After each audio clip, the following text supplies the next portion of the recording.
You can forget a lot of things, Foster Care Nation, but never forget this. You're listening to Unparalleled Studios. I signal. Okay, citizens of Foster Care Nation, we want to hear from you. We want to hear any stories that you'd like to share with us, anything that might be funny, inspiring, touching, heartfelt, all of those things. That's what people love to hear. So why don't you send us some of your stories? You can reach us at our voicemail line at 413-FOSTER-3. Again, that's 413-FOSTER-3. Now, we're going to assume that if there's any privacy rules that you need to follow, you've already followed them and changed any names that need to be changed, because we will play some of this on the air. We look forward to hearing from you. Now, this voicemail has a limit of about, I think, 10 or 15 minutes, so anything longer than that, just contact me at jason@fostercarenation.com, and we can sit down and talk about your whole story.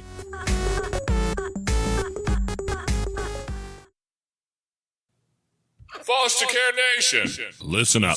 This is Foster Care and Unparalleled Journey. Strength for the powerless, courage for the fearful, hope and healing for wounded hearts.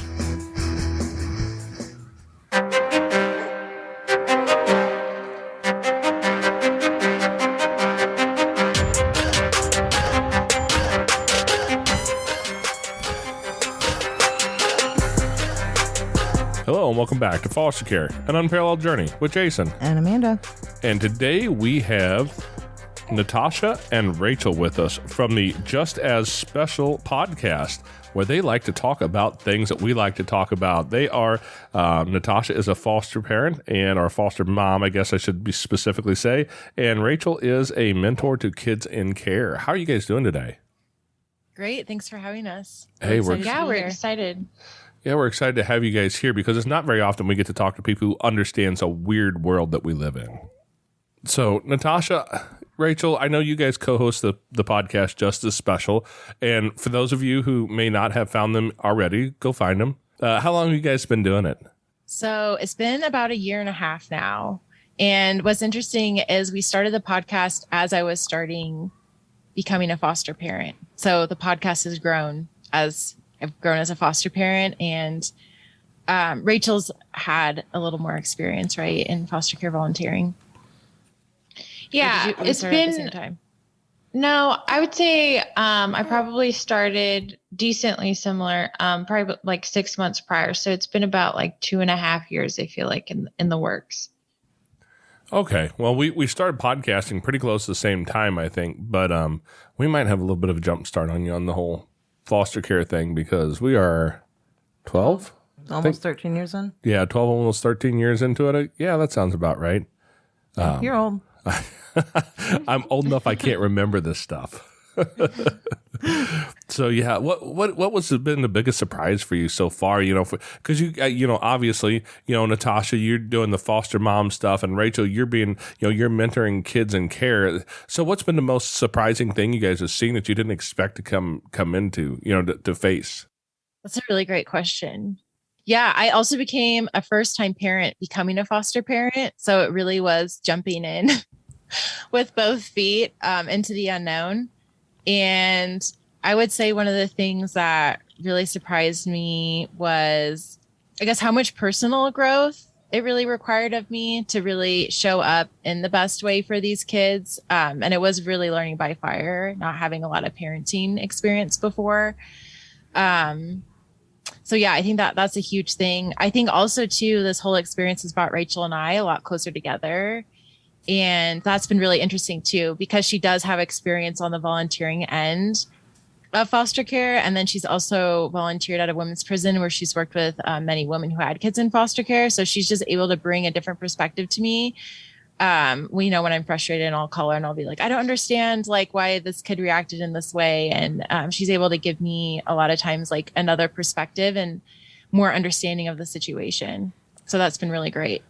Rachel, that's got to be crazy. Like having worked with these moms in the past and having that perspective. I mean, my God, couldn't we all have used some of that experience ahead of time? Because there's a whole lot we didn't know when we walked into it. What have you learned from that? I've learned a lot, and I think patience too has been a huge part of that. But also too is I've definitely learned to have to take a step back and just listen. I think a lot of times, whether it's being a mentor or being in prison, as a volunteer, I always want to like push forward and kind of just be like, the vocal therapist. But I think that taking a step back and listening and seeing, different sides of it, and seeing, especially in prison, is seeing that, foster care really is generational, and it can be, right? And so to hear the mother side specifically, because I only see the women in prison, just to hear them talk about their kids and the love that they have for their kids. But the most eye-opening and surprising thing has been asking them, well, when's the last time you talked to your child? And a lot of times they'll be like, oh, well, it's been years, because there's fear, or there's sometimes they feel like their kid could resent them. So it's all coming from different types of fear, or maybe their child said, talk to me when, your lifestyle is X, Y, and Z. So I think a huge thing is just been trying to encourage them, which I have seen a lot of growth in that. To help them, you kind of restore those relationships, and to maybe, when the time is right, to reach back out to those kids. Wow, that would take a lot of growth for some of us to have that as a mentality. Natasha, I'm going to ask you, because like you're in the same world as me and Amanda are, right? We, as foster parents, we don't deal with the women, especially who are in prison, for whatever reason, and so we don't have that perspective. Mostly, I don't know about your experience. Most of the bio parents we've met feel like we're trying to steal their kids from them. And I understand that. I can understand that perspective 100%, but they don't really tend to have a lot of trust in us when they meet us. They don't tend to really want to have a whole lot to do with us. And it's really hard for us to gain their perspective. Have you had the same problem with kids in your home? Yeah, that's a really interesting question. And I would say my experience has kind of been non-traditional when it comes to the kids in my home. So we do respite, short-term care. And then we've had now 2 like long-term placements. And the first one, parents' rights were already terminated when the child came into our home. And there was actually no contact order with one of the parents. And then the other parent was allowed to have contact, but yeah, I wasn't really interested in reaching out through us. Which I can understand, right? Yeah, because there is that idea of, definitely there was that idea of like, you've taken this child from me. Yeah, and then it's interesting because our experiences have more been like, it's interesting too, because like the kids who've come into our home have been in previous homes. So sometimes there's tension between other foster families, which is something I didn't expect. I don't know if you guys have ever experienced that, but maybe a kid's coming to your home from another home and there's tension there, or a kid's coming to your home to a different home and there's that tension there in that handoff. I don't know. That's something I didn't expect, because I thought it'd be like, oh, like as foster parents, we're kind of like all on the same team. But having had some experiences now, I can kind of like understand that, foster care brings up so many feelings in you. And I think it brings out the best in humanity, and it can also bring out the worst. And so sometimes there's a lot of tension there in previous caregivers or future caregivers. Oh, absolutely. There is, and you would think, like you said, we're all on the same team here. So why not work together? Right. What made you decide that you wanted to be a foster parent? Yeah, that's a really good question. So I had the opportunity to live in Scotland for a few months in my early 20s. And I lived with a Scottish family who I had no idea. Didn't meet them before. I just met them when I was there. But they opened up their home to like American students and other people like in their community that needed a place to stay. And I just thought it was so beautiful that they had such an open home.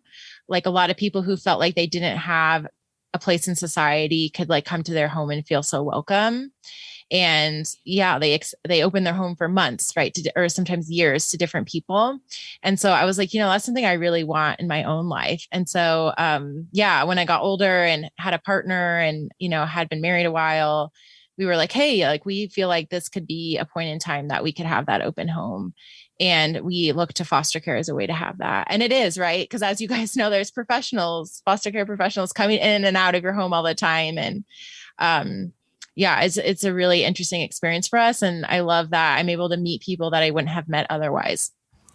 Okay, the most important question is, did you learn to like haggis while you were there? Yeah, I didn't mind it, honestly. It's just like a heavy meatloaf that's like ground up. It was fine. It was fine with me. I liked it. I don't know if I've been brave enough to try it. We stopped at a Scottish restaurant once and they had it, and she looked at me and she's like, don't do it. She knows I'm adventurous. I'll try it, but it wasn't bad. I've had way worse things. So. See, next time she tells me no, I'm going to eat it. That's all there is to it. I'll say, look, Natasha told me to. When it comes to food, I think you should try everything once. Almost. Trust me. There's some weird things out there, but yeah. Yes, there is. I won't dive. I've got a few things I won't dive off into, but yeah, I was a linguist in the military for a little while, and so I had some cultural stuff that went, wow, I should never have even tried to put that in my mouth. That was horrible. So. Yeah. Do you feel, I'm interested, do you feel like having had experiences with other cultures made you maybe more available in some ways to be a foster parent? Just because like how I see it is like foster parenting is a lot of just dealing with culture clashes, right? Oh yeah, and I wish I could say yes. And I was that self-aware, and honestly, when I was in the military, I was a young guy and I was really concerned about how much alcohol I could drink on a regular basis. I was just that typical young dude who's just, I had my head was not in the right place. I was just a young, stupid kid trying to find his way in the world. So I can't say it has been something I've seen a lot of since we've started this journey, because, and the listeners have heard me say this. If you listen to me talk more than once, you've heard me say this more than once. I am what you might call ambiguously brown. Nobody can guess what I am at a glance. I will, my racial makeup will be guessed at everything you've ever heard.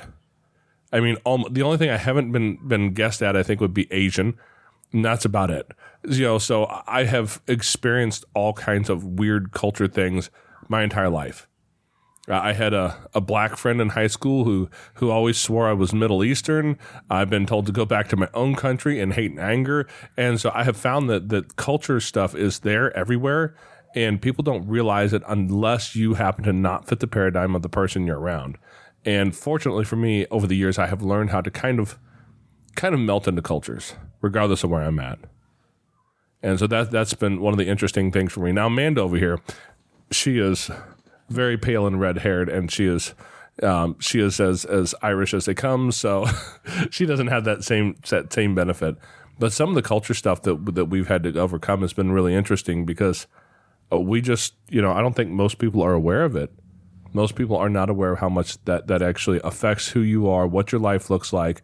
I had a friend of mine, the guy that I worked with here recently, who looked at me with straight face and told me that he doesn't think racism exists in America anymore. And I'm like, right? I wish the listeners could see our faces right there. Yeah, exactly. Yeah. But he's a white guy who lives way out in the country, out in the woods, and in his world, he doesn't see it. It doesn't exist for him because it's not around him. He lives in a pretty monochromatic society, and he doesn't experience it. And he may have caught me on the wrong day, and he might have gotten a sermon that lasted about 20 minutes explaining some things that I have experienced in the recent past, and gone, hey, dude, this is alive and well in America, in every culture in America. And so it's something that we've had to learn how to overcome, because we've had families who, some bio family who was mad because, we maybe weren't black enough or not white enough or not, they couldn't nail us down. And I don't know, our culture is just, in large part for us, it's just a conglomeration of what we've experienced in this life. Mm. Hey there, Foster Care Nation. If you'd like to find yourself in a group with like-minded people, head over to Facebook, and you can find us at facebook.com/groups/fostercareuj. We've got a group over there where we talk about foster care, we talk about adoption, and we talk about all the things related. If your podcast player allows it, you can also reach down and hit that subscribe button so you get notified every week when we put up uploads. Every Tuesday, a new episode comes out. We'd love to see you next week. Now back to the show. How have you guys like navigated like through that with specifically like biological families that have kind of, been like, you're not black enough or white enough or whatever? Well, I'm not going to speak for Amanda here, but I am very forcefully me, 100%. And if you don't like it, I'm okay with that. I'm really okay with that. And the thing is, I won't let you get away with silly stuff like that. I don't let people come up with, I don't care if you're Latino. I don't care if you come from a black background. And if you want to try and treat me in a racist manner, I will call it out loud, especially if it's because you think I'm something you're not. And I just don't put up with it. I don't talk that way. Life is too short to be basing your decisions on melanin-based hate. Just because your melanin is different than mine don't mean either one of us need to waste our time and energy hating on somebody. That's stupid, and I will call it out loud every time. I made a few people angry at me, but in the long run, most of them get over it, and we just become humans to one another. And that has been the biggest overcoming factor. It doesn't always work, and those people still don't like me, and that's okay. Yeah, you can't please everyone, right? Yeah, it's interesting that you describe yourself as ambiguously brown because Rachel and I also experienced that. So our mom is from Iran and immigrated here. And what's interesting too is, so my partner is also a redhead. My husband, he's a redhead, very white, doesn't like the sun, that white. Oh yeah. Burn. Right. Yeah. He's like always trying to find the shade and I'm like trying to like lay out in the sun. But what's interesting is foster care brought up for me, becoming a first time parent through becoming a foster parent brought up for me a lot of the culture clashes that I didn't realize we had because, in some ways we were really raised with a really Middle Eastern mindset, my mom having grown up in Iran, and it's a lot different. Like the American view of parenting is so much different than the Middle Eastern view of parenting. So it actually brought up some really interesting conversations between my husband and I about just, realizing those differences and how, in some ways we were raised so differently. And then what will that look like right in our own home, in our own culture that we're creating together? Talk about culture classes. I was raised in a religious...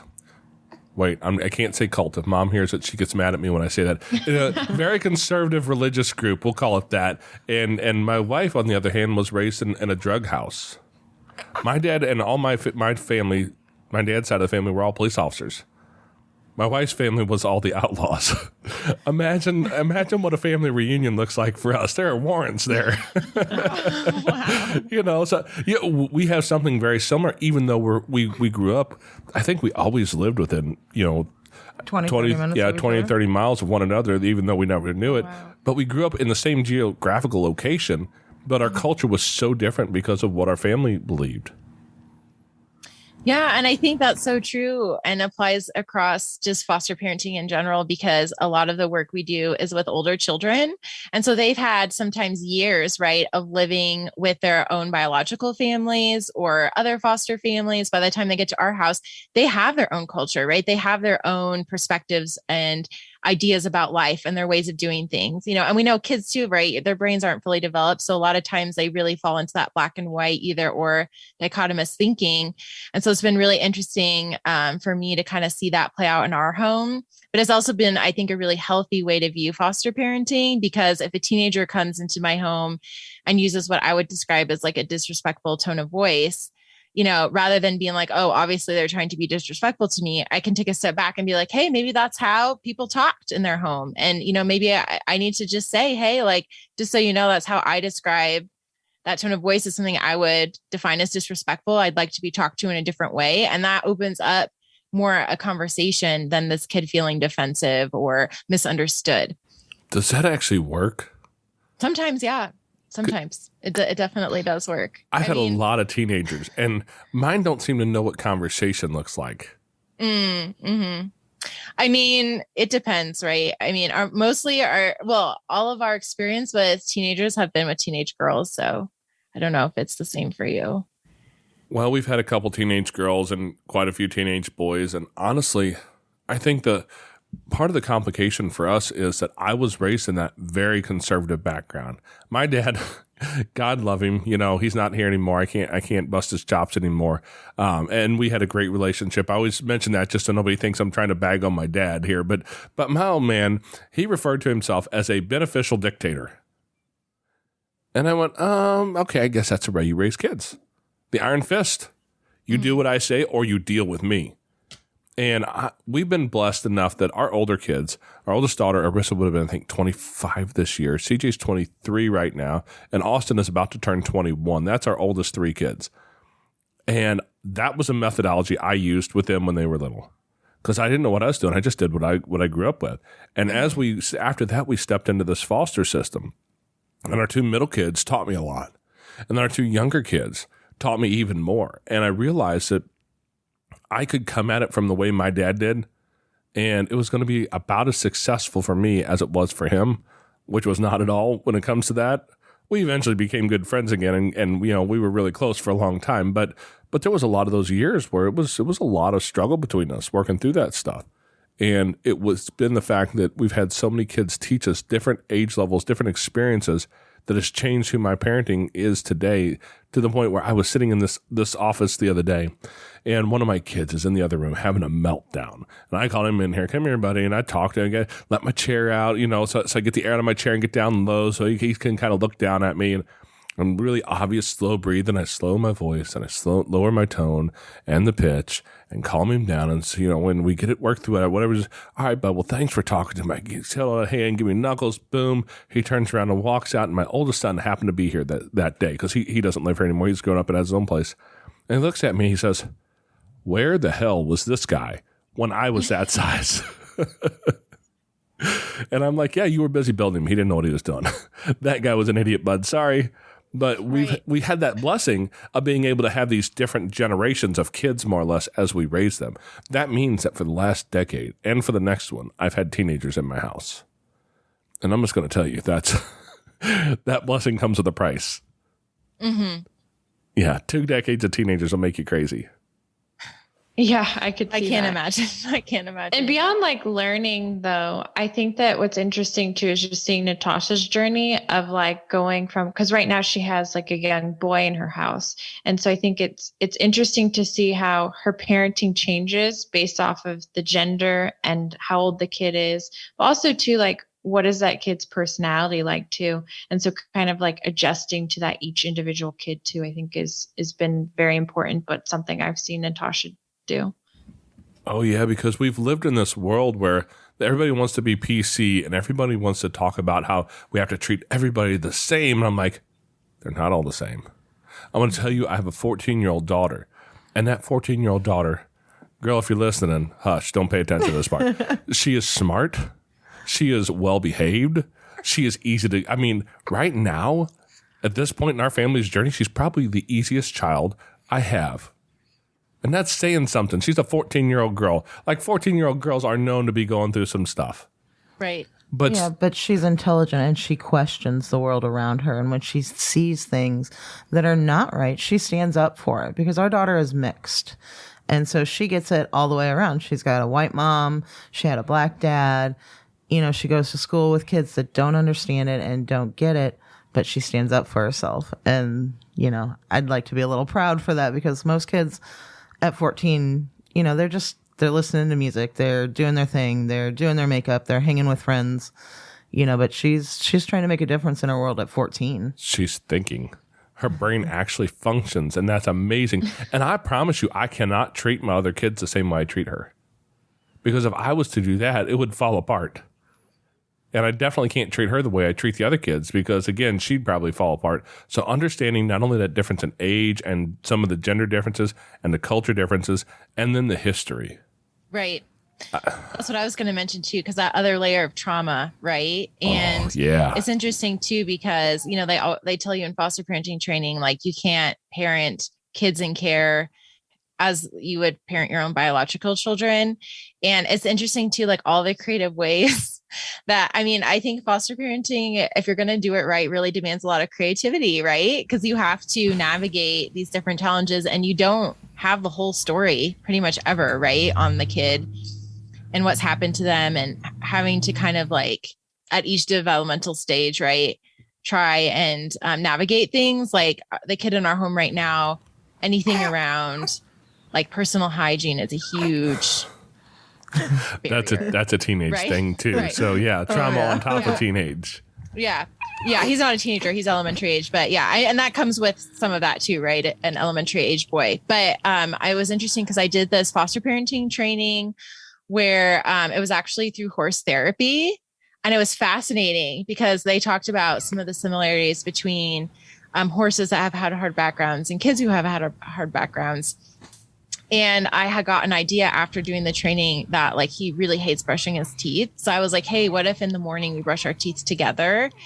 And so now every morning he's like, all right, yeah, let's go brush our teeth. And, because if you're with a horse and the horse is scared of something, if you touch the thing they're scared of, it can make them less scared because they're like, oh, this person touched it and they're fine. So I was like, what if I brush my teeth with him? Because that's what a trigger is, right? As you're like really fearful. And then he'll be like, oh yeah, things are fine. And it's something we can do together. And elementary age kids, right? A lot of what they want is that parallel, quote unquote, like play or parallel doing things together. And that's how they can learn. So yeah, it's interesting because with an average 9-year-old kid, I wouldn't be like, let's brush our teeth together, right? I'd be like, get in there and brush your teeth. Like, that's how it's going this morning. So yeah, it's interesting to see those different ways you can be creative. Hey there, Foster Care Nation. We'd like to take a quick minute to step out of the podcast here and ask you guys for a little bit of support. If you could share an episode with people, friends, in a group, with family, anywhere where there's somebody who would like to hear this. Also, if you'd like to join us and support our mission, a couple dollars a month would be really helpful. You can find us on Patreon at patreon.com/fostercarenation. Now back to the show. Yeah, I don't know if you've ever heard Rebecca Britt talk. She has a podcast called Stable Moments, and she uses equine therapy for working with kids from hard places. And we interviewed her a long time ago, back in the beginning. Yeah, a long time ago. She was probably one of our first guests, actually. But she, I think her podcast is called Stable Moments, and she's been really big into the value of equine therapy with kids who are from hard places. And she talked about the way that she could model for kids how to take a horse that's nervous and teach the kid how to use their body language to calm the horse down. And what these kids don't realize is while they're doing that, they're learning how to calm themselves down. Mm-hmm. And be more embodied, right? Mm-hmm. Yeah. That being in your body thing. This is something we've talked about a lot lately in our house because one of our kiddos deals a lot with dissociation. And when his head goes crazy, when something hits him, he completely leaves the room. Mm-hmm. His body's sitting there. I can see it. He doesn't know his body's still there. He goes deep inside of his head, or he'll have a freak out moment. And we've been working with a play therapist that has really helped him a lot through that journey. But it is super difficult. And if you don't know anything about that looks, for him, it looked a lot like a teacher who would do or say something that upset him. And then he disappears. And then she would be talking to him, and he's not ignoring her. He doesn't hear her. Because he has a very deep trauma history. And so as that happens, she'd get upset with him and tell him, you need to have your ears checked. You need to pay attention. You quit daydreaming. She'd jump on him a little bit to the point I had to go to the teacher and say, hey, let me tell you a little bit about his trauma history and what you're actually seeing. This is not a kid daydreaming. This is not a kid ignoring you. This is not a bad kid. It's a kid in trauma. He's in a trauma reaction. And when you start jumping on him about his trauma reaction that he cannot control, let me tell you the damage you're doing. Now stop it. And we had that conversation, and it seemed to help for a minute, but for a little bit. Yeah, for a minute. We've had to rehab that conversation, but a lot of people have never heard of that. And I'm just happy to hear that you guys are got some of that in the actual training that you've been in, because we didn't have that. Yeah, when we went through training, there was not a whole lot of talk about trauma and dissociation and RAD and all the different diagnoses and everything that there is now. Back when we started, people didn't talk about mental illness. You hid it. You didn't put it out there. You didn't shine a light on it. You didn't try to find somebody to help you with it. You hid it.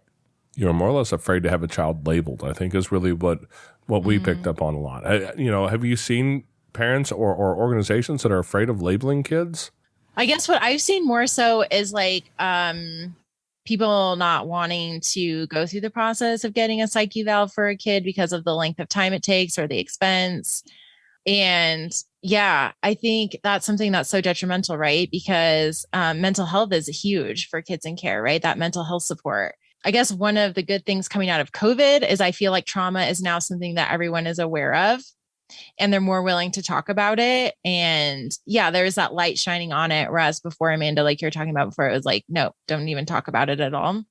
So I think that's something that's really positive. And then having gone through training recently, there's a huge emphasis on trust-based relational intervention, the TBRI way of parenting, which is something we practice in our home.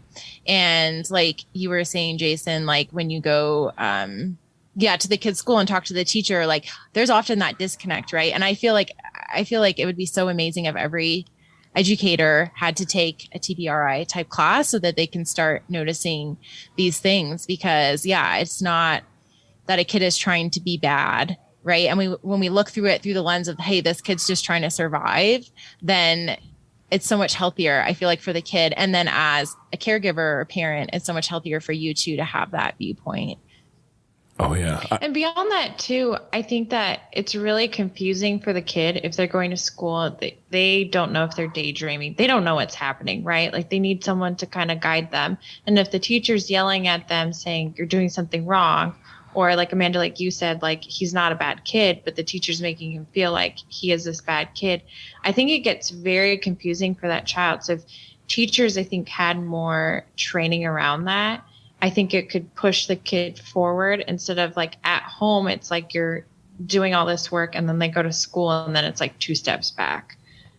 Oh, absolutely. Because that's the thing with any type of trauma. It's always 2 steps forward, 50 million steps back. And when you don't have that consistency from home to school to the doctor's office, it's really difficult. And you take a kid from a hard place and you're constantly throwing them in other hard places. And it doesn't help at all. Yeah, I'm glad you brought up the doctor's office, because that is like something huge. The doctor, the dentist, orthodontist. Yeah. I also feel like if these people could have a training on, trauma and kids and how to make kids feel safe, because I have had to deal with like massive behavioral things around that. It can ruin an entire day for a kid. Well, and police officers too. Oh, yeah. Yeah. We've had our experiences with that. You're right. And these people are supposed to be trained, I thought, on how to de-escalate situations. And sometimes all that's happening is the situation is getting escalated. And then I don't know if you guys have experienced this, but sometimes I feel judgment based on how I'm de-escalating a child. And I'm actually the one getting this child de-escalated. But everyone around me is like, that's not how I would have done it. And I'm like, well, that's why you guys had to call me to come here, because why are you tried just your way. Why are you babying him? Why don't you just tell him like it is, right? And those are the conversations I've had with people as well. The one advantage I have, I'm sitting on this Zoom call here with the 3 ladies, is I can put on my hate me face and bow up a little bit and get really loud. And I promise you, people will shut up and listen. Mm-hmm. And sometimes the benefit of that has been that I have been in a principal's office where I walked in the office and then said, I need to close the door because the children in the school need to hear what I'm about to say. We've had those conversations, and, the look here, we're going to talk serious now, and just told them what I had to say. And they will sit back and listen typically at that point. I don't know that the average mother who goes into a school's principal's office gets the same reaction, partly just because I'm big and scary and have a deep voice and that I can be that person if I need to. But that's something that I think everybody needs to hear, is that you have a way to empower yourself in those situations to go in. And part of our job is to be that kid's advocate. Right. Absolutely. Just the same as I would for my biological children, foster kids, adopted. It doesn't matter. If you're a kid in my house, you're inside of my little clan here, which means that I have to be willing to kill somebody to protect you. That's just part of how you become part of our place. And I am supposed to be willing to stand up and do that for you. And what I've seen is kids see that and they suddenly feel like they're a part of something. They feel safe and protected in that moment. In a place, a lot of times, like you mentioned with the school, where the teacher starts saying something, they're already in their own headspace, and then they start to believe that they're a bad kid. They're not smart, they're stupid. And that's part of what we've had to do to try and just let them know that, hey, you are here, you're protected, and nobody, and I mean nobody, gets to push in on your world and tell you that you're not the amazing kid that you are. And that's been something we've learned over the last dozen years or so, is that part of our job is just to be these kids' biggest cheerleaders and their protector at the same time. I'm curious, where have you guys found like a moment where that was necessary in your life and that you've been able to do that? Is there something that you had to do consistently to help those kids feel that way, to feel that strong sense of unity with you? Yeah, what really resonated with me when you were talking is that like advocacy piece and that protector piece. And I think with my first like long-term placement, I had a lot of gut feelings that I pushed down because I thought, I haven't been a parent before. And, these professionals are telling me something different than what my gut tells me, but like, they're the ones who know, right, what to do. But at some point, very quickly, you amass more hours with the child in your home than anyone else on the team, right? Even if they've been with that child for several years, they're just not seeing them 24/7. So that's something that I learned. And then especially too, on our podcast, we interview people every episode, and then talking to a lot of other foster parents too. That's something that gets awoken in you, if it isn't already, is that, you have to be that fierce advocate and protector. Otherwise the system is just going to eat you up because, it's a broken system. And I think especially being a woman of color too, going through society, like how you're talking about, Jason, like you get a different response being a male a lot of the time. I totally see that, play out. But I've had to learn like, hey, if you have a gut feeling, fight for it. So that's something that I've stepped into more and more. And even if it goes against some professional guidance that I'm getting, if I'm still getting that gut feeling of like, hey, this doesn't sit right, speaking up about it and letting people know why I feel the way I feel has been really powerful. And in our current situation, we've had to do a lot of advocating with the school and some educating too around like, hey, we want there to be consistency between our home environment and the school environment. Otherwise, this kid's getting all these different signals and it's confusing, right? It's confusing to be a kid in general. So let's alleviate that as much as possible. And oftentimes, it looks against what they think is the right thing. Because I think what I've learned too, good intentions does not equal good outcomes, right? We can be trying our best all day long, and the school can be trying their best or whatever, but that doesn't mean that there's going to be good outcomes. And so much of what these kids need is structure. Something that really hit me hard is I read somewhere, it's like, like, it's not like these kids weren't necessarily loved before, right? Because in their biological homes, they probably were loved, right? But it was that structure that was missing that enabled safety or all of those other healthy boundaries. And so, I think that's what I see a lot is people think, I need to make up for all these hardships this kid experienced. And one, that's not possible. And two is, like what's really needed a lot of the time is that structure. And that structure is that love, right? Some of these kids come with zero structure. As a matter of fact, the very first two kids that we fostered, I can tell stories on them because we adopted them. And but the caseworker, when they first told us about them, she says they're rambunctious. And if you know caseworkers, they don't use words like rambunctious. They use code words. An extreme, yeah. So now I'm nervous. And then when she came for the visit, like a weekend, she goes, "Wow, these are the same kids." The last time I saw them in the last house, they were on the kitchen table jumping off constantly, and they couldn't get them to stop.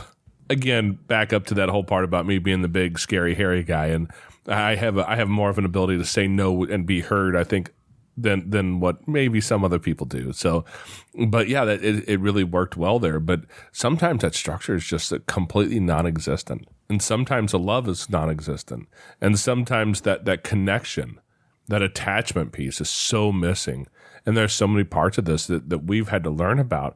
I mean, my goodness, if we became first parents at this point, like we'd be genius parents, I think. Now, I have two little ones who will disagree with you. I am not that much of a genius. I'm crazy and horrible. I made them fold laundry this morning. Can you believe that? It was almost like some sort of abuse. Yeah. So, but I mean, our oldest children tell us all the time, you guys are not the parents that we had. What happened? And the thing is it's trial by fire. You're in this situation with these kids, and every kid is not the same. They're not going to respond the same. They're not going to act the same. You have to come up with different creative ways, just like you said, offering to brush your teeth with a 9-year-old. I send my 6-year-old in, I'm like, hey, go brush your teeth.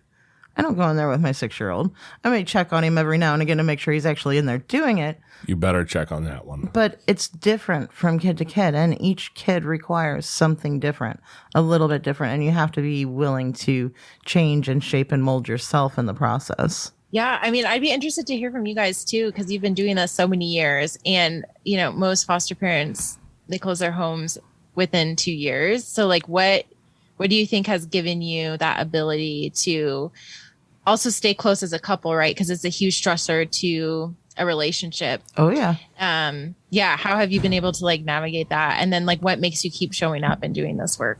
Well, first off, we have a guy that we talk to. We have Dr. Tom. Yeah. Everybody should have their version of Dr. Tom. The man's a genius. And anybody who talks smack on a therapist, I'm sorry that you don't know the value, but yeah. I sing the praises of Dr. Tom all the time. Go ahead. I was just interrupting because you're talking good about Dr. Tom. I had to jump in. No, you're right. But it is hard on a relationship. It will cause stressors. So have an outlet. Find people that know kind of what you're going through. And as far as doing it long term, the biggest thing, and I'll speak for myself, is when I was growing up, I didn't have a stable, loving environment. Jason said, I grew up in a drug house, and I did. And I grew up with a lot of abuse and things like that. And I grew up with things that children shouldn't grow up with. And even when I was a little girl, I made a vow to myself that I was going to help kids, that I wanted to be what I didn't have for kids. And so that pushes me all the time to continue to do what we do. And there was a time where we did take a break. We stepped back and we took almost a 2-year break. But we had a lot of things going on in our life. Our daughter passed away, and so we needed to regroup as a family and come back together and deal with a lot of grief and hardships. But I mean, the biggest thing is I keep showing up because I needed and wanted someone to show up for me. Yeah, it's funny. I come from a totally different place. I mentioned that Amanda and I grew up in such different backgrounds, and I'm no longer a member of that conservative, religious, fundamentalist, extremist group that I grew up with. But that doesn't mean that I don't have any view of spirituality. And I truly feel that God has put us all in the place and time that we're at for a reason. God put us in the moment you're in with the struggles that you have to deal with for a reason. That I am on this earth for a reason. And I'm one of the few men that I know who can stand back and say, I know why I'm here. I have a purpose in my life. And this is part of my purpose. God put me here to be a father to the fatherless. That's what I'm here. That's my purpose. And my God, how many men I have met over the last couple of years who have no idea why they're on this earth. They have no purpose in life. I meet so many guys who feel like their purpose is to be able to go to work all week and they can complain about their family while they're at work. So that on Friday night, they can go home and drink beer and watch sports on the weekend and come to work Monday with a hangover and complain about how horrible their family is again. And they do that again next week and the week after and the week after, and it never ends. And I go, wow, what a useless existence you have. What is it like to live without a purpose? I have a purpose. God put me on this earth for a reason. And that's what I'm living out. So there's not really much of a question. Amanda mentioned that we shut our license after our daughter passed away. We weren't good for anybody at that point. Like we weren't ready to try and help somebody go into a hard spot. We were in our hard spot. That's actually one of the beliefs I have is there's always a little bit of beauty in all the darkness we go through.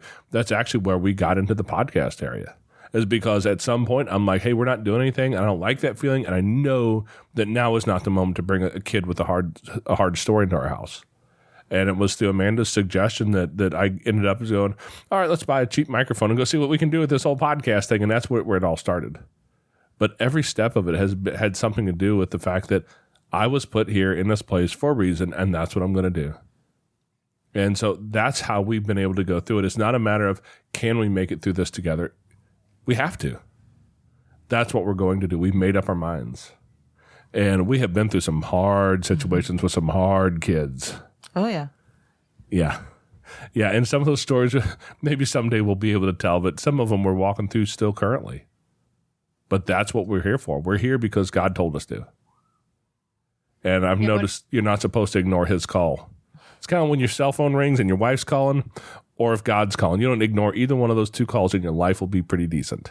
Yeah. What I think is so beautiful about what you shared is how you were both equally dedicated to being foster parents and being a foster family.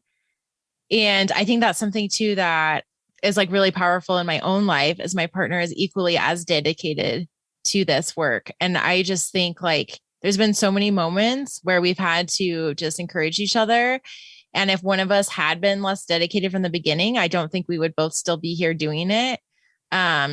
So yeah, I think that's so important, because I think sometimes you see like one parent will be more like into the idea of fostering than the other. And I just wonder, like, I mean, more power to them. But I was like, I don't know how you make that work for the long run, because it is such a stressor on a relationship. And so if you're not both equally dedicated to it, I'm not sure how it can work out, as easily. I don't think it would work out very well. Not long term. But we kind of started that same place. Amanda, she grew up with the idea that she would have at least 12 children, just because she always wanted to have kids. She didn't have a good childhood. She wanted to provide good childhood to other kids. And I grew up with, I don't know. I was a boy. I didn't think about kids, I don't know. I was that boy. I didn't have a whole lot of direction in my life when I was young. And so I never thought about it much. And then after our second son was born and she could not biologically have any more kids, I was like, oh, we're done. By the time I turned 41, our youngest kid will be grown and out of the house. And we're going to be empty nesters, and think of all the money we'll be able to put back and save, and the places we can go and the things we can do. Yeah, I was 41 a few years ago. And our youngest that we currently own is 6. So I got a ways to go till we hit that again. But I wasn't thinking that way at all. And it wasn't until one day, and again, I don't push religion on anybody, so hopefully everybody can hear that. But, one day God spoke to me just a little bit, just enough. Well, I was listening to something on the radio, and it was about kids in care and foster care and kids who need homes to be adopted in. And I heard a guy talking about how if one person out of every third church in America adopted a kid out of the foster care system, I think that was the stat, that the entire system would be emptied out. Something crazy. I was like, well, see all those religions. I was still pretty mad at God and religion and all that from what I grew up in. I was like, you see how all these religious people think they're so good and high and mighty, and they're not doing what needs to be done. And about that time, and I'm not going to blame this on unnecessarily God's word. This is my words in my head bringing something to do, because I heard something in my head. This little voice said, "What are you doing, asshole?" And I thought, good point. And that was the first step in the journey. And I mentioned something about it to Amanda, and she's like grabbing books and we're doing classes, and it took just that little bitty nudge. And that's what pushed us into it. But prior to that, I don't think we could have done it well together, because we weren't on the same page for that. It was just finding that right moment together, and it's changed our life has been 100% changed by this, I would say. Oh, yeah. Mostly for the better. It's also just like crazy to see, though, that like that was your passion, right? And it started, and just to see it now where you guys been doing it for so many years, that you stuck with it. Yes, it's hard. Yes, you have to take breaks. Taking one break, I'm honestly surprised it's just one. But yeah, it's incredible to see that you guys stuck with it and saw at the light at the end of the tunnel.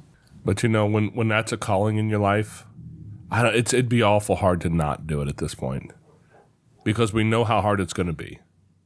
Because quite honestly, I don't know if it can get much harder than some of the stuff we've been in. And God, that's not a challenge. No, it's not, please. But we've had some hard moments with some hard situations. But I don't know if we get a choice on whether or not we do this. This is just part of who we are. It's part of our core values.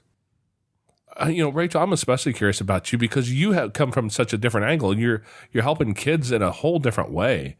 What made you want to do that? Like, I'm curious. I want to hear what it is about your story that made you want to do that. Yeah. I mean, I'd love to do foster care. I I just feel like I'm not ready for that in my particular stage of life. But yeah, I've always just had a fascination of, prison reformation or lack thereof. And just honestly, I was attracted to prison reformation and a whole different side. And I was also just really had always a heart for kids. I was a nanny growing up in college years. But I didn't really necessarily, so I had two passions for both of those without understanding that they were connected in a way. So it's kind of just, it was interesting to see how really they are so connected with being involved in both of those.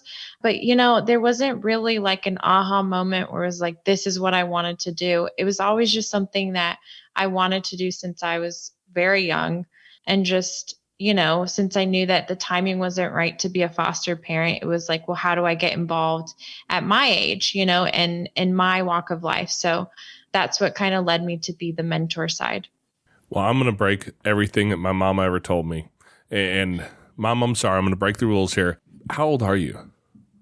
I'm 25. Okay, because you're never supposed to ask a woman her age, I'm told. And you're never supposed to get in her purse either. That's what my mama taught me. And trust me, you don't get mom's purse. That hurts your knuckles. How about you, Natasha? How old are you? Yeah, I'm 31. And so I became a foster parent. I guess I was like, how old was I, 29 or 30? I can't remember exactly. But what was great is I had been with my partner almost 10 years. And I think that was really important because I just think back and I'm like, there's no way we could have foster parented in our first few years of marriage or, when I was younger. I think, and you mentioned therapy, and that's a journey I started actually when I started foster parenting training, because I realized, there's a lot of things about my childhood that were not okay. Let me deconstruct this and make sure I don't repeat, some of the same things that happened to me. And so, yeah, it's just been a really big personal growth journey for me. That's something that's so important, is understanding how your past affects your present. And I had no clue about that because, quite frankly, I was right. Like, I grew up this way and everything that I did made sense and it was right. And it wasn't until I started to understand that is the way that, no offense, Rachel, as a 20-something-year-old, I thought I was right. I had the right answers. My sister, who has had 8 kids. I think she's had 8 kids. I lose track. She has a lot of kids. I would see her raising her kids. I was still young and in the military and single, and I'd see the way I might think, she's doing that wrong or this wrong, whatever. And you, there's no better parent in the world than a person with no kids. They'll tell you what you're doing wrong. That is so true. That is so true. Yeah, until you're in it. Or a parent of kids in trauma. It's amazing what people don't know what that really looks like and what that means. I mean, my mom and dad would look at us with some of the stuff we've done with these kids, and they're like, why do you do, just smack his butt and tell him to stop. I'm like, that There's worked. Laws against that, right? Yeah. That worked with some of our older biological kids. Like sometimes just a swat on the butt or a little brain duster. Go, hey, dummy, stop that. You go, oh, shoot, Dad's watching. I shouldn't do that. I'm gonna get in trouble. But that doesn't work with a kid who's been beat. I have a kid tattooed on me over here on my chest. I have all my kids that I own are all tattooed up around the family tree over here, and I have a handful of kids who are very special kids to us that made it onto the chest here. And one of them, his kid was abused. I mean, the caseworker said it was one of the worst cases of abuse they'd seen in over a decade there. You could not, there's no way you could have reached down and just popped his butt and said, stop that. That would have been so horribly detrimental to him. And it wasn't until we had some experience under our belt that we understood how and why and how you had to do that differently. And some of those lessons are the things that have made all the difference in these kids over time.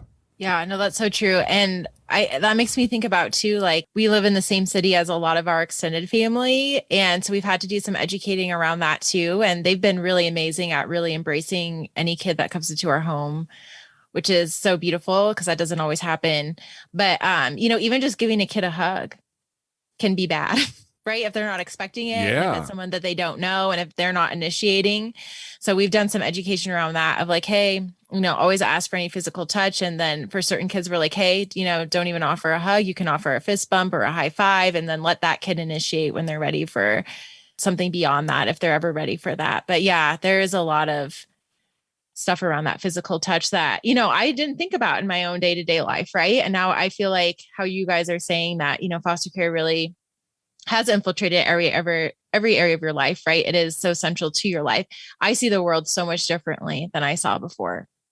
I'm curious because you guys do come from a different culture. Have you had any issues with people in your extended family? We did. When we first started this, we knew we had some family members who were going to have some issues with us having kids who looked really, really different. And we went and talked to them before we even did. We said, look, here's what we're going to do. You're more than welcome to be part of our life.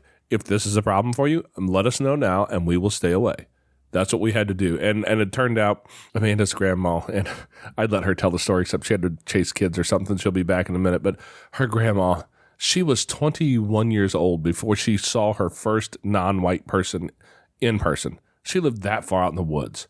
And she grew up with a ton of racism. I mean, Amanda is, we'll just say close to 40 because I'm not allowed to tell her age. But so you can only imagine her grandma, she grew up a long time ago in a very rural, very country setting in the middle of Missouri, and there was plenty of racism around.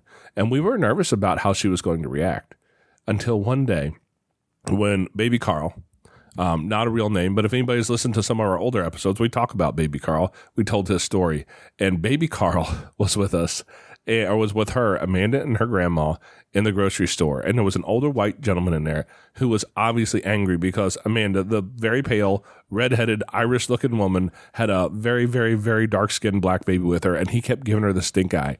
And kept he had this whole thing the whole time. He was trying to let everybody know he was upset about that until her grandma, who used to believe in some of the same things, she lost her stuff on this guy. And to the point where, she was old enough she could get away with being a little crazy in public. And she jumped this guy's case to the point where he left his cart and left the store. He was like, I'm out. This crazy woman's going to beat me up. But it took that much. It took quite a bit of time for her to get to that point where she had completely changed the way that she approached the idea of different cultures and different races and all of that. Have you guys had any of those same experiences within your own extended family as you deal with some of those culture and race issues? Yeah, that's a great question. So our dad's actually American fully. So he's very white from Minnesota. So we had a lot of culture clashes within our own home growing up, my mom being Middle Eastern. But yeah, our families were kind of already used to that, I think. And they've always been really open-minded in terms of race for the most part. So I would say more of the educating we've had to do is around like the savior complex, which is something we're really passionate about speaking out about. Just like, because we come from a very, from one side of the family, like extremely like Christian conservative background. And I think sometimes that lends itself to that savior complex. And people will be like, oh, you're so amazing for being a foster parent and opening up your kid to, or open up your home, right, to these kids who like obviously really need it. And look at the huge difference you're making. And I'm like, no. My mentality is more like, if I don't do it, who is going to do it? Right. I'm not like a special person. I'm just like, well, if no one else is going to do it, here I am. And, I think too, the idea of like, I'm not healing a child, right? I'm doing my best to create an environment where a child can choose healing for themselves, but any healing that occurs is their work, right? It's because they chose it, and how amazing that they're choosing this, right? After having been hurt so deeply. I think that's so beautiful. And I can't take any credit for that. Right. Yeah. I think sometimes there's that mentality of we're swooping in and like doing this amazing stuff. And that's not really how I see it, Natasha, I just want to give you a virtual fist bump here because you just preach. Me and Amanda preach on this quite a bit. My most hated line is, "Oh, you guys are such amazing people. There is a special place in heaven for you." Mm-hmm. And I'm like, hopefully it's by the bar because I'm going to need a drink by the time I get there. I'm pretty worn out. And no, I'm not an amazing person. If you knew me personally, you would know that I have my moments that are just as ugly as anybody else. The difference is I can be louder in those moments, and I have to really focus on that. But I don't have that special person moniker on me, I promise. And number two, we're not healing anybody. And you said it exactly the way I do. I love that, is that my job is not to heal a kid. I don't have that right. My job is just to create the environment where healing can occur. And that's all I can do. And that's hard sometimes. I mean, have you had any experience? Because we have. Have you had any experience where you've had kids who you can create that environment and they absolutely refuse the healing process at all? Yeah. So we had an experience that I think what's also crazy too, right? As when you're foster parenting, like you guys kind of alluded to, your real life doesn't stop, and real life can be crazy. So I had a situation where I had an emergency surgery, and it really just like took me out for months, right? My energy level wasn't the same. I mean, I was really struggling a lot mentally and physically. And we were like 2 months into our first placement, which was a teenage girl, and stuff didn't go super well. And part of it is we didn't know exactly. I mean, it was our first time parenting in general. Then that on top of it. And then we were also dealing with other losses that had happened very soon to us becoming a foster parent, just like very sudden family losses. And it was a lot. And it got to the point where we were doing the absolute best we could. It just wasn't what was needed. And that was a hard moment to be like, I tried my absolute best, right? I did everything that I knew to do with the knowledge I had at the time. Would I have approached that situation a lot differently now? Absolutely. Would a different approach have changed that ultimate outcome? Probably, maybe not, right? We don't know.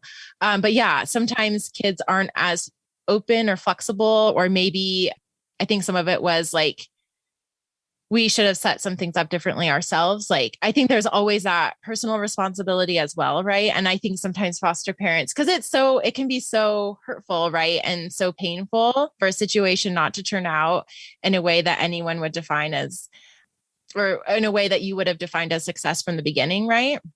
But I think that's a big part of being a foster parent, is redefining success. So it got to the point where, this kid, it was decided what was best is that they move homes, but we still see that kid, right? And so that's how I would say we redefine success, is like, hey, we're still going to do our best to be a positive influence in this kid's life. Unfortunately, that couldn't continue to occur in our home.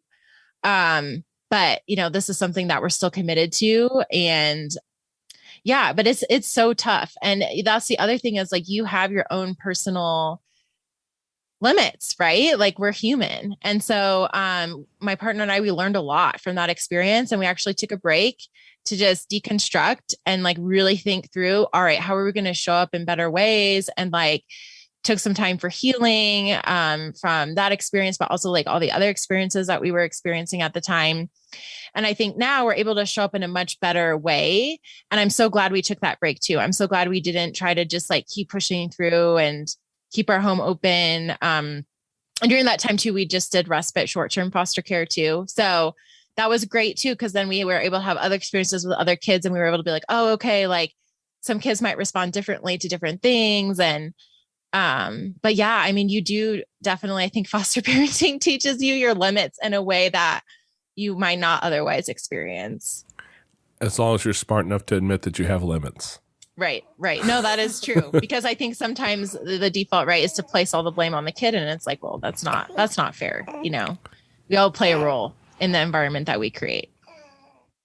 Oh, absolutely. Absolutely. That's been something we've had to learn, is that, we have limits. And then, and again, I'll go back to that whole mental health side.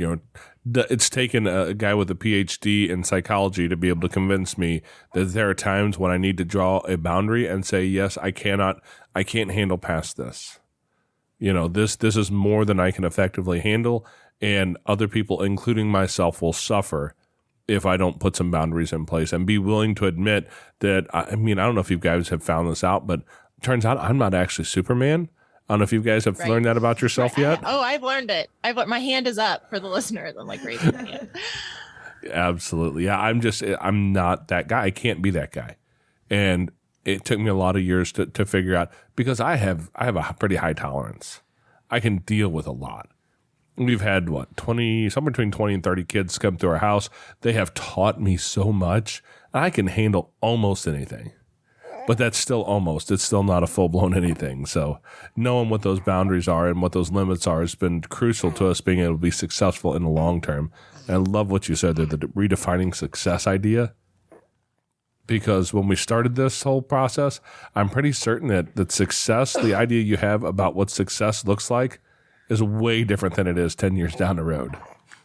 Absolutely. 110%. And what's great too is my partner, he'll remind me of that, right? Like, hey, like this, we need to have a big picture viewpoint because it can be so easy on the day to day to get really discouraged, right? Like Amanda was talking about, sometimes you take that one step forward and you're so excited and then it's 50 million steps backward and you're like, what happened? So just to be able to have that big picture viewpoint too, I think is so important, which I think is, what you guys have been talking about a lot is, this is our lifestyle. This is something we're committed to for the long run. One day doesn't define, right, this whole journey that we've been going on. Yeah, I'd love to be able to say that we have, there's like this endpoint where it's going to be super easy. After that, it's going to be easy street, and we're going to have a house with no kids, and we're going to be like empty nesters who go travel the world. And Amanda might be laughing at me there, I think. I am. The truth is I don't know, if or when we'll ever turn this off. It's just become such a part of our life. And honestly, the things we have learned here, the wisdom of toddlers sometimes is staggering. And I've been able to learn so much from them that when I talk with grown adults, a lot of times, people who are struggling through something, I can hand them some of the wisdom that toddlers taught me and just spread that. It's like, wow, this journey is so very hard, so very difficult, and so very worth it, because these kids, if we don't do this today, if we're not taking care of these kids today, we're going to take care of them 20 years from now. I mean, we're going to take care of them through our taxes and the prison system, and because that's what's going to happen if nobody takes care of them. Because what child effectively raises themselves and goes out and becomes a constructive member of society when it was never modeled for them once? No, absolutely. Absolutely. I'm so glad you hit on that, because that's something we're so passionate about, both Rachel and I. And that's why we started the podcast too, is we were looking at the statistics, right, of kids who age out of foster care. And it's so dire. And there's a huge percentage who ends up dying within a few years of leaving care. And yeah, I wish people just understood that immediacy more. Like you're talking about, like if we're not taking care of the kids now, yeah, it's really, really dire, because how can we expect someone to just know how to live life? We can't, right? And people are also not born knowing how to be good parents too, right? That's a journey that we all have to go on, or to be a good mentor in Rachel's work.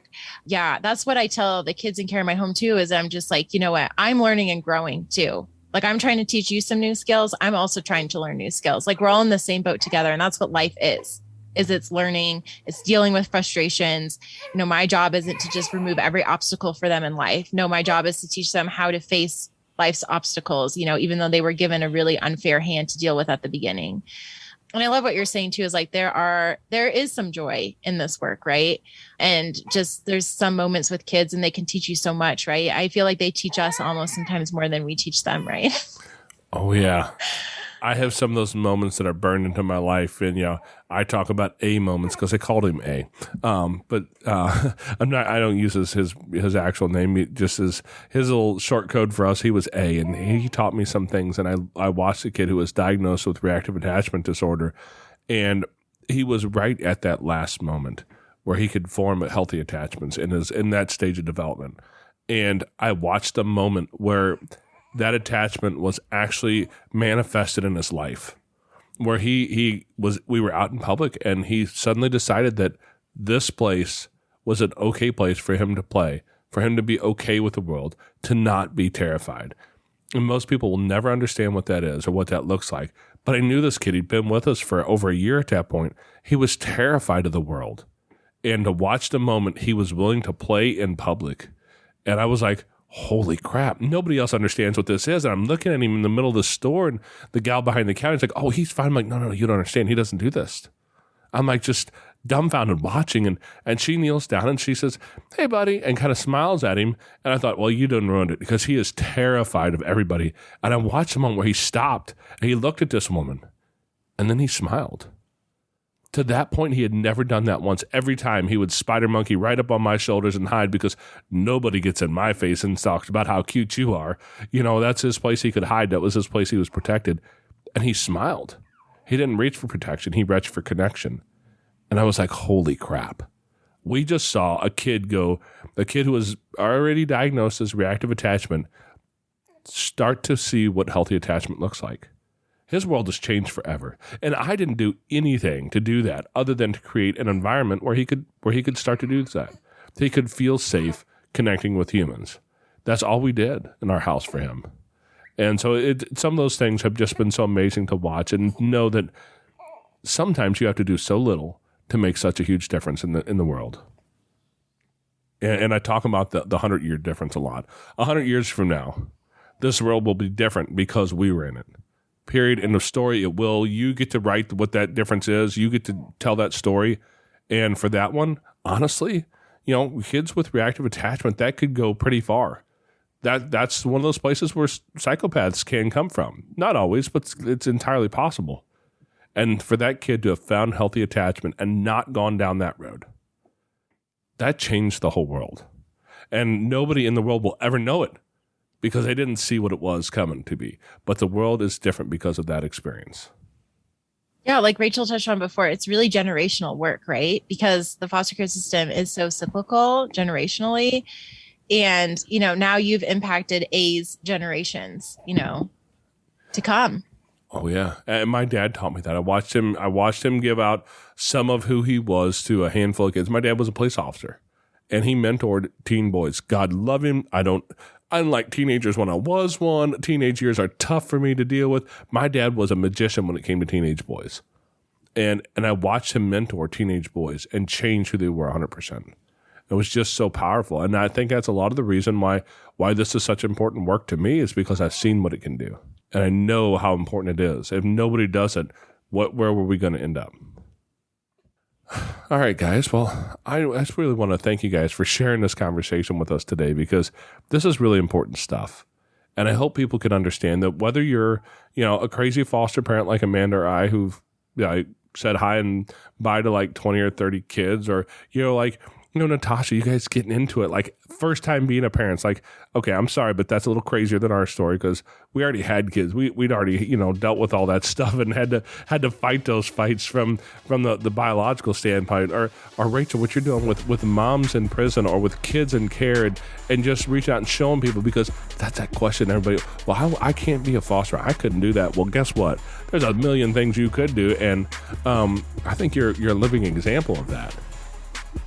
And these are all important perspectives for people to understand. This is just different people on different journeys, all reaching towards the same goal. And I hope we can all figure out exactly how to convince other people to join us on this journey. So thank you. Absolutely, thank you. Yeah, thank you so much for having us. It was so great to talk with you and see all the similarities of our approaches. And too, for listeners, if they're interested in getting involved in foster care and all the variety of ways to do that, we do have a blog post on our website titled How to Get Involved in Foster Care in Big or Small Ways that people can check out too. And we have other resources too for people interested in taking that plunge at justthespecial.com. Okay, justthespecial.com. We will make sure that is in the show notes. And I'm going to write it down so I don't forget it because when I go to edit this at some point and try and fill out all the show notes, I'll be like, I know what that website was. And if I write it down, I don't feel as dumb. But no, I do want to just, talk to you guys for just a quick second about how important this is and what you guys are doing and telling your story. It's so hard for some people to come out and talk about these hard things. Some of the mistakes we made. My God, have I screwed up? Same. I hope everybody can admit to their screw-ups because that's where some of the biggest lessons have come from and helped us out so much. So you guys being willing to come out and talk about this story, it will help us to hopefully reach out to a whole new generation of people, because we're the old folks in this conversation. Speak for yourself. Yeah, yeah, speak for yourself. You're old, not me. I didn't look at you until after I said it. How old are you, Jason? I'm 44. Oh, okay. And you're the old one. Yeah, yes. Yeah, I'm that way a lot. Fortunately, I'm not too gray yet, so nobody knows it too much yet. I probably have more whites than you do. Yeah, I have a lot coming in. But, that's life. I look at my kids and blame. I'm like, you see this little spot right here? That's your fault. Yeah, that's you. Yeah, they've been stressful, but they've also been such a blessing, and that's been one of the things that we've had to learn how to just sit back and accept that, man, this is hard and it's worth it, and put that together in that perspective. It is hard, but it is worth it. No, that's so true. Well, that's a good way to look at it. And thank you so much. Like, it was great to hear your guys' stories too, little pieces of it. Okay, Foster Care Nation, thank you for listening to Natasha and Rachel's story. Now take their knowledge and wisdom to heart so you can create love and healing in your family and community. Be sure to come back next week. We have new episodes every Tuesday. If you'd like to share your story as a guest, you can reach us at fostercareuj@gmail.com.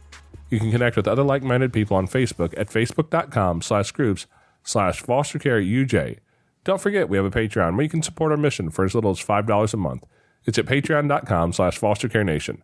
The links to everything are in the show notes on your podcast player or at Foster Care Nation. And as always, you are so super awesome. I think you guys so cool. Yeah. Thank you for listening. Thanks. Unparalleled Studios.